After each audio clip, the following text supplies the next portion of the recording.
When my son Andre died, his wife Amber inherited everything. $70 million, the house.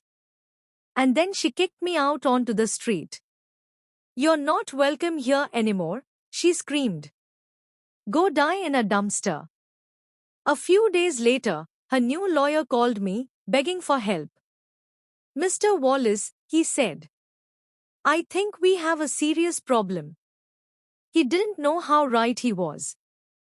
Before I continue this story, please let me know where you are watching from in the comments below and hit that like and subscribe button if you believe that what goes around always comes around. I am Istia Wallace. I am 70 years old and I am standing on the cold marble sidewalk of the mansion my son built.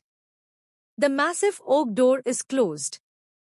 The heavy click of the deadbolt sliding into place is the only sound I can hear besides the ringing in my ears. My daughter-in-law, Amber, just threw me out. My son, my boy Andre, has only been in the ground for 2 hours and she just threw me out. I am still wearing my only funeral suit. It's thin. The November wind is sharp and I don't even have my coat. She has it. She has everything. The house, the cars, the $70 million. And I am on the street. I look at the imposing facade of the house. 3 stories of glass and stone, the tall windows glowing with warm light. It looks like a fortress. And I am on the wrong side of the wall. My heart, already shattered by the loss of my son, feels like it's being crushed into dust. How did this happen? How did my life turn into this nightmare in just a few hours? It started at the cemetery. The graveside service was a blur. My sisters were there, a few old friends from the old neighborhood. Everyone was crying. Everyone except her. Amber, Andre's wife of 5 years. She stood there in a short black dress that looked more like it belonged at a cocktail party than a funeral.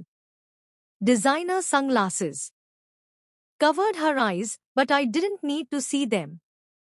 I knew they were dry. While the pastor spoke about Andre's good heart and his generosity, Amber was on her phone. I could see the screen's reflection in her dark glasses, swiping, as if she was checking stock prices or booking a vacation.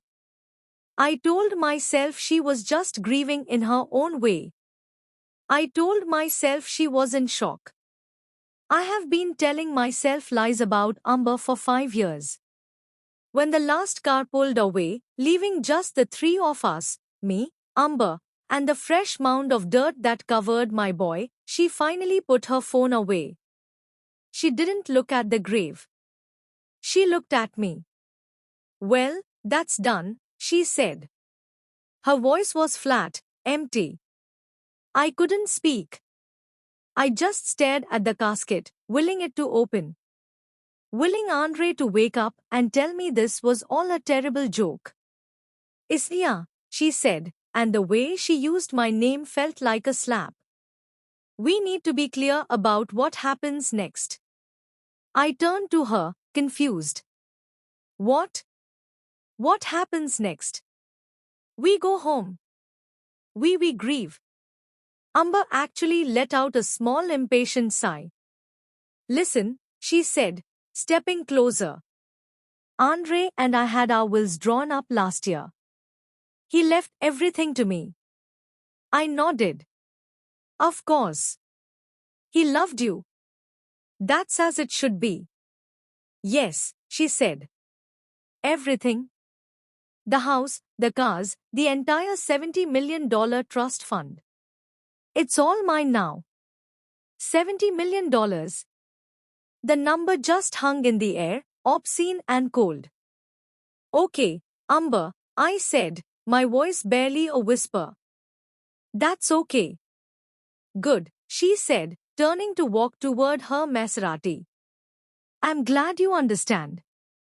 I'll be having someone come by to clear out your room tomorrow afternoon. You should find somewhere else to stay. I must have blacked out for a moment. I don't remember the ride back from the cemetery. I just remember standing in the long curving driveway watching her car clear out my room. I had lived in that house for 4 years in the guest wing ever since my boy Andre insisted I move in after my wife Ruth passed. I don't want you rattling around that old place alone, Dad. He had said, that old place, the small brick house where I had raised him. The house he was suddenly too good for. I walked back up to the front door, the same door I had walked through 1,000 times. I thought, she can't be serious. She's grieving. She's not thinking straight. I just need my coat. My old wool coat.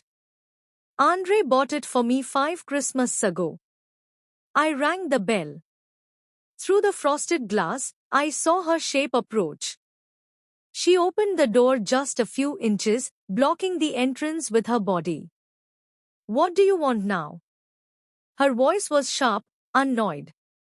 Amber, please, I said, trying to keep my voice steady.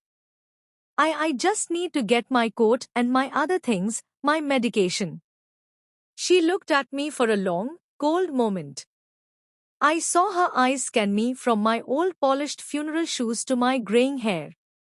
There was no pity. There was triumph. I told you, she said slowly as if talking to a child. I'm having your room cleared out tomorrow. I'll donate the contents. Donate? I stammered. Amber, my wife's picture is in there. My things. They're just things. She snapped. They're junk. This is a $5 million house, Istya. I'm not going to have it cluttered with your poverty. Poverty? The word stung more than the wind. Amber, I pleaded, my voice breaking. This is Andre's home, my son. Andre is dead, she screamed. The words echoed in the marble entryway. And now this is my home, my house, my money, and I've been waiting 5 years to get you and your sad poor old man act out of it. She disappeared for a second and came back. I thought she was going to get my coat. Instead, she was holding her purse. She fumbled inside it and pulled out a single crisp $100 bill. She held it out to me. Here, she said, this is more than your useless junk is worth. Take it. I just stared at the money. I didn't move. Take it, she yelled. And when I didn't, she threw the bill onto the ground at my feet. It fluttered and settled on the welcome mat. Now get off my property, she hissed. I've tolerated being related to you for long enough. I've put up with your cheap clothes and your simple-minded stories. I'm done. You're not welcome here anymore. Go find a cheap motel. Go die in a dumpster for all I care. Just get out of my sight. And with that, she slammed the door. The click of the deadbolt was the sound of my life ending. Or so I thought. I stood there. I don't know for how long. The grief for my son was a physical weight pressing me down. But something new was mixing with it. A cold, hard anger, a clarity I hadn't felt in years. She thought I was poor. She thought I was weak. She thought she had won. Amber, with her flashing jewelry and her fast cars, had never once asked where the $70 million came from. Andre, my son, never truly understood either. He just thought it was family money and inheritance. He never knew his simple old father, the poor factory worker, was the one who had built it all. I looked down at the $100 bill at my feet. Very slowly, I bent over. My old knees cracked in protest. I picked up the money. I smoothed it out and I put it carefully into my pocket. I turned my back to the house and started walking down the long winding driveway. She didn't know. She had no idea. She had just kicked out the one man who controlled every single penny she thought she owned. She just made the biggest mistake of her life. I keep walking. The wind is colder now. Or maybe it's just me. Amber's voice is stuck in my head, a cruel loop playing over and over. Poor old man. Go die in a dumpster. She has no idea. She never bothered to ask. To her, I am Estia Wallace, the retired steel worker from Gary, Indiana. That's the story. It's a good story. I let my son Andre believe most of it. So, of course, that's Wade told her. I wore the part. Well, I still do. My hands are calloused, not from a foundry, but from the half-acre garden I tend behind my real house, the small one. My clothes are simple, bought from Sears or J.C. Penney. My truck is 20 years old. The paint faded, but the engine runs smooth because I service it myself. I let them believe I was just a laborer, a man who clocked in and clocked out. A man who saved his pennies to give his son a better life, but who in the end didn't have much to his name. I let them think I was simple, that I was a man easily dismissed, that I was someone to be tolerated, a piece of old, embarrassing furniture from a life Andre had moved beyond. It was a good cover. It was too good. I see that now. Letting them underestimate me was a choice, a protection. But I never imagined it would curdle my son's respect. I never imagined it would feed the greed of a woman like Amber. I never imagined it would end with my son in the ground and me on the sidewalk. The steel worker story isn't a complete lie. My father was a steel worker. He came up from Alabama during the Great Migration believing in the promise of Northern steel. He died at 55, his lungs full of soot and his spirit broken with nothing to show for it but a $500 pension check that wasn't enough to bury him. I swear to God that would not be my life. I got a scholarship. I went to Purdue. I studied computer science and economics back when computers were the size of a small car and programming was done on punch cards. I didn't go to the factory. I went west. I went to Silicon Valley. I wasn't a laborer. I was a programmer. I was one of the few black men in those rooms. And I knew I had to be twice as good to get half as far. I was. But I was also smart. I didn't just want a salary. I wanted ownership. I worked for a dozen startups in the 80s and early 90s. I was never the face of the company. I was never the long-haired kid in the magazine. I was the quiet man in the back room, the one who actually built the algorithms, the one who made the magic work. And I didn't take big salaries. I took stock options. I took pieces of the dream. In 1993, a young wildeed kid with crazy hair came to me. He had an idea. He wanted to map genetic codes using a new processing algorithm. It sounded like science fiction. The big venture capital firms on Sand Hill Road laughed him out of the room. He needed $100,000 to build a working prototype. I looked at his math. It wasn't crazy. It was beautiful. I gave him $25,000. It was almost everything I had saved. 4 other angels came in with me. We were the first, the only ones who believed. That little company was named Cytogenetics. When Cytogenetics went public on the Nasdaq in 1998, my initial $25,000 investment became, well, let's just say I stopped counting after the first 50 million. I am not rich. I am wealthy. There is a profound difference. Rich is what Amber wants. Rich is a $70 million number. Riches flashy cars and $80 steaks and throwing $100 bills at old men. Rich is loud. Wealth is silence.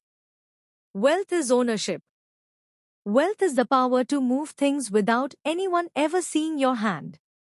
For 30 years, I have been the man who moves things. So why the lie? Why the old truck? Why the simple house? Her, my wife, my Ruth. The day the cytogenetic stock stabilized after the IPO. I came home to our small house in Palo Alto. I showed her the brokerage statement. My hands were shaking. I thought we were free. Ruth looked at that number, all those zeros. And she didn't smile. She put her head in her hands and she began to cry. Not tears of joy, tears of terror. Oh, Isiah, she said, her voice thick with a fear I didn't understand. They're going to ruin him. Ruin who? What are you talking about? Andre, she said. Our boy, he's only 12. If he knows this, if he grows up knowing this number exists, he will never learn how to work. He will never learn how to fail. He will never learn how to be a man. He will just be an heir. A soft, useless heir. She grew up in the church in a part of Atlanta where community meant more than cash. She saw money as a tool, but a dangerous one, a poison if not handled with respect. Promise me, Isiah. She grabbed my hands, her eyes fierce. We move back home. We move back to Gary. We buy a simple house in the old neighborhood. You tell people you consult for the plant. Anything. We raise our son to be a good man, not a rich one. Promise me. It was the easiest promise I ever made. We sold the Palo Alto house. We moved back to Indiana to the brick house on the corner lot, the one with the big oak tree.